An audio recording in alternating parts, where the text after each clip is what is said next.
Galactus जो एक ऐसा नाम है जो दहशत और डर से गूंजता है। मार्वल यूनिवर्स के सबसे मशहूर और ताकतवर कैरेक्टर में से एक है। बताया जाता है कि ये कैरेक्टर एक कुदरत का करिश्मा है, यूनिवर्स की जरूरत है और एक ऐसी हस्ती है जिसका वजूद बेशुमार यूनिवर्स की किस्मत से जुड़ा हुआ है। गैलेक्टस सिर्फ एक विलन से कई ज्यादा है। गैलेक्टस यूनिवर्स की बुनियादी कानून की नुमाइंदगी करता है जो इंटरपोए और दोबारा पैदाइश की जिंदा मिसाल है।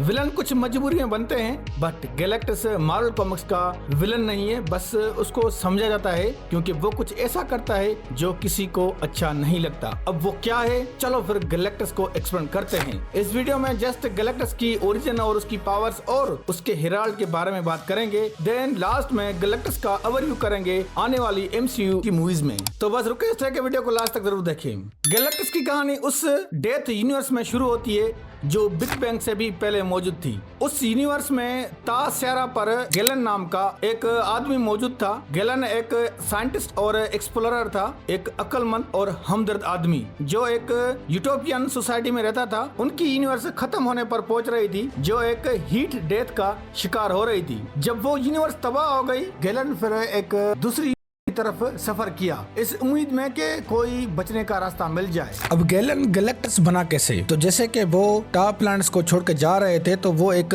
स्टारशिप में होते हैं। अब उस स्टारशिप में काफी सर्वाइवर होते हैं बट उनमें एक चीज होती है और वो है टॉप प्लैनेट पर जो वायरस फैला था और उससे वो लोग मर रहे थे, तो वो उनमें अभी भी होता है। और वो सोच रहे थे कि अगर वो टॉप प्लैनेट को छोड़ देंगे तो शायद वो भी बच जाए, बट ऐसा नहीं होता। देन फिर इनको एक स्पेस में कॉस्मिक एग दिखता है। फिर इनको लगता है कि अगर वो उसमें अंदर जाएंगे तो शायद उनकी वो बीमारी खत्म हो जाए, मतलब वो वायरस जो उनके अंदर फैल गया था और मर रहे थे तो वो खत्म हो जाएगा। तो फिर ये डिसाइड करते हैं कि पूरी स्टारशिप उस कॉस्मिक एग के हार्ट में पूरा का पूरा उतारेंगे। देन फिर ये ऐसा ही करते हैं बट कॉस्मिक एग की वो इतनी पावरफुल एनर्जी होती है जो वो सबको मार देती है, मगर उसमें गैलन बच जाता है और फिर उसको आवाज आती है, गैलन ऑफ टा, क्या तुम मुझे सुन सकते हो? मैं हूँ सेंशियस ऑफ कॉस्मोस और लास्ट तुम ही यहाँ पर बच पाए हो और तुम्हें हर चीज से पाक करते हैं एनर्जी ऑफ क्रिएशन से, और तुम और मैं अब एक नई लाइफ के नई फॉर्म में होंगे जो कि होता है सेंशियस ऑफ सिक्स्थ कॉस्मोस। अब कहा जाता है कि इसका कोई नाम नहीं है बट बाद में इसको नाम दिया गया था इटर्निटी और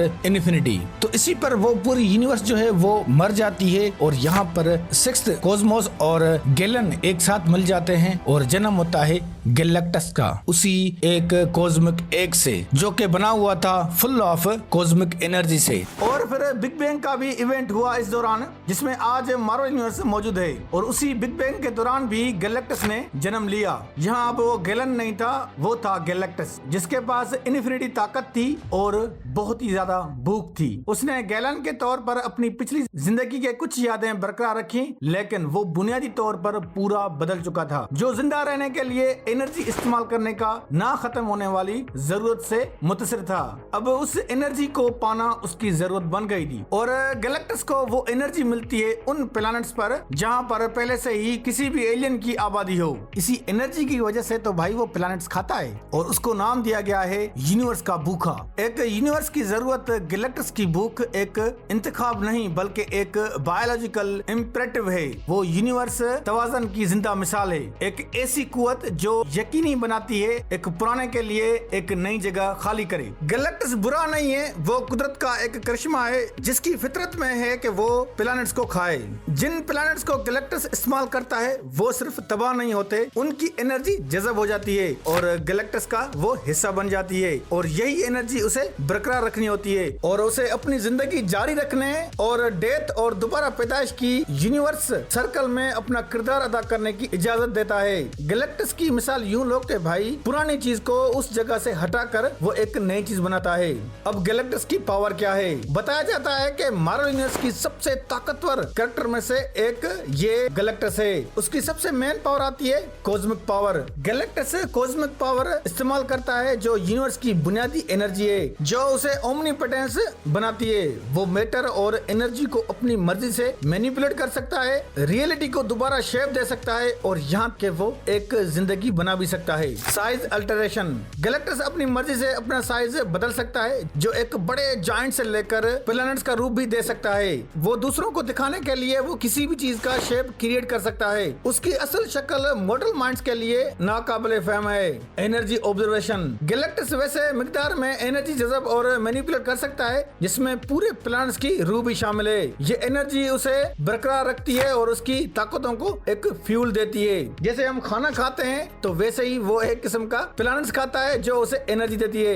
टेलीपैथी, गैलेक्टस की टेलीपैथी भाई बहुत ही बड़े लेवल की है। गैलेक्टस की टेलीपैथी इतनी है कि भाई वो किसी के माइंड को मैनिपुलेट कर सकता है और उसके माइंड में घुस के उससे कम्युनिकेशन भी कर सकता है। टेलीपोर्टेशन, गैलेक्टस खुद को और दूसरों को किसी भी जगह पर टेलीपोर्ट कर सकता है, जो पलक झपते ही भाई एक यूनिवर्स से दूसरी यूनिवर्स को पार कर सकते हैं। गैलेक्टस की ये टेलीपोर्टेशन पावर उसको हेल्प करती है प्लैनेट टू प्लैनेट को खाने में। रिक्रिएशन, गैलेक्टस उन चीजों को दोबारा जिंदा कर सकता है जिन्हें उसने इस्तेमाल किया है और उन्हें अपनी पावर से उसे एक जिंदगी में बदल भी सकता है। क्रिएशन ऑफ लाइफ, गैलेक्टस एक जिंदगी बना सकता है, नए नए जहानों को जिंदगी के फलने फूलने की सलाद के साथ सीड कर सकता है। मतलब कि भाई वो एक बीज बना सकता है जिससे वो एक लाइफ क्रिएट हो। तो भाई ये थी गैलेक्टस की मेन पावर्स। बट यहाँ पर गैलेक्टस के पास जो बेसिक पावर्स हैं जिसमें आती है स्ट्रेंथ, ड्यूरेबिलिटी, स्पीड और वो हर किस्म की मार्शल आर्ट को भी जानता है। नाउ अब बात करते हैं गैलेक्टस के हेराल्ड्स कौन हैं। देखो अब गैलेक्टस यूनिवर्स में ट्रेवल करता रहता है तो उससे चुनना पड़ता है कि कौन कौन सा प्लैनेट खाया जाए। बट यहाँ पर गैलेक्टस अपने हेराल्ड यूज करता है और ये हेराल्ड्स गैलेक्टस की पावर कोस्मिक का एक हिस्सा होते हैं, जिसमें गैलेक्टस उन हेराल्ड्स को अपनी कोस्मिक पावर देता है और वो फिर उन्हीं के लिए काम करते हैं। और जो भी गैलेक्टस का हेराल्ड बनता है भाई वो भी बहुत ही बड़ा पावरफुल होता है। और इन्हीं हेराल्ड्स में से सबसे मशहूर है सिल्वर सर्फर। सिल्वर सर्फर जो कभी जेनला प्लैनेट का नोरिन रेड था, गैलेक्टस ने उसे अपना हेराल्ड बनाया। वो इसलिए कि क्योंकि भाई गैलेक्टस उसका प्लैनेट खाने वाला था। बट सिल्वर सर्फर ने गैलेक्टस से एक एग्रीमेंट किया कि वो उसका हेराल्ड बनेगा और वो उसके प्लैनेट को छोड़ देगा। और जब गैलेक्टस ने उसको कोस्मिक पावर दी तो वो फिर सिल्वर सर्फर बन गया, जिसके पास स्पीड, स्ट्रेंथ और एनर्जी मैनिपुलेशन की पावर्स हैं। वैसे और भी नाम आते हैं गैलेक्टस के हेराल्ड्स में। दूसरा है एयर्स वाकर, ये एक ब्रिज प्लैनेट का वॉरियर होता है और ये भी गैलेक्टस का एक बहुत ही पावरफुल हेराल्ड रह चुका है। तीसरा है फायर लॉर्ड और ये हेराल्ड नोवा क्रूप्स में से एक कैप्टन होता है। अब फायर लॉर्ड को गैलेक्टस ने इसलिए हेराल्ड बनाया क्योंकि एयर्स वाकर के जाने के बाद फायर लॉर्ड को उसकी जगह दी। चौथा है टेरिक्स द टेमर। टेमर एक ऐसा जालिम होता है जो टेरा प्लैनेट पर रहता है और इसको गैलेक्टस ने एक हेराल्ड के तौर पर चुना और उसको बहुत ज्यादा पावर दी, जो कि अर्थ और रॉक को कंट्रोल करने की सलाहियत रखता है। पांचवा है नोवा, ये एक ह्यूमन वुमेन होती है। नोवा फ्रिंकी रे, गैलेक्टस की ये एक ही वुमेन हेराल्ड थी जो गैलेक्टस के लिए काम कर रही थी और कहा जाता है कि इसके पास ऑलरेडी फायर कंट्रोल करने की पावर्स होती है। और बताया जाता है कि एमसीयू की fantastic four first step film में जो गैलेक्टस की हेराल्ड देखने को मिलेगी ये वो नोवा फ्रैंकी होगी। अब गैलेक्टस के एनिमी कौन है? गैलेक्टस एक ट्रेडिशनल तौर पर विलन नहीं है, वो किसी नफरत से फतह या तबाही करना नहीं चाहता। वो एक ना खत्म होने वाली भूख के आगे मजबूर है। जिंदा रहने के लिए एनर्जी इस्तेमाल करने का एक बायोलॉजिकल जरूरत है उसके लिए। गैलेक्टस का वजूद उसी यूनिवर्स की किस्मत से जुड़ा हुआ है। गैलेक्टस वर्सेस मार्वल के हीरोज। अब गैलेक्टस का और मार्वल के दूसरे हीरोज का बहुत ही बार एक दूसरे का सामना कर चुके हैं, जिसमें सबसे पहले आते हैं फैंटास्टिक फोर की टीम। ये वो टाइम था जब गैलेक्टस जमीन को खाने आता है और फिर इसका सामना होता है फैंटास्टिक फोर से। फैंटास्टिक फोर यहाँ पर गैलेक्टस को अपनी पावर से उसे हराने में कामयाब हो जाते हैं। वैसे तो यहाँ पर गैलेक्टस हार तो नहीं मानता बट वो वहाँ से चला जाता है और फैंटास्टिक फोर को ये हमेशा बात दिल में रहती है कि भाई वो कभी ना कभी जरूर आएगा। दूसरी टीम है द अवेंजर्स। अब ये अर्थ के सबसे माइटीएस्ट हीरो हैं। अब गैलेक्टस की भूख तो भाई खत्म तो होनी नहीं थी, इसलिए वो दोबारा आता है, मगर इस बार उसका सामना होता है द अवेंजर्स से और वो भी उसको बहुत ही बुरे तरीके से हराते हैं। देन थर्ड नंबर पर टीम है द एक्समैन। भाई म्यूटेंट्स का किसी को ना पता हो ये हो ही नहीं सकता। म्यूटेंट्स ने भी गैलेक्टस का एक बार सामना किया था और द एक्समैन भी गैलेक्टस को हराने में कामयाब हो गए थे।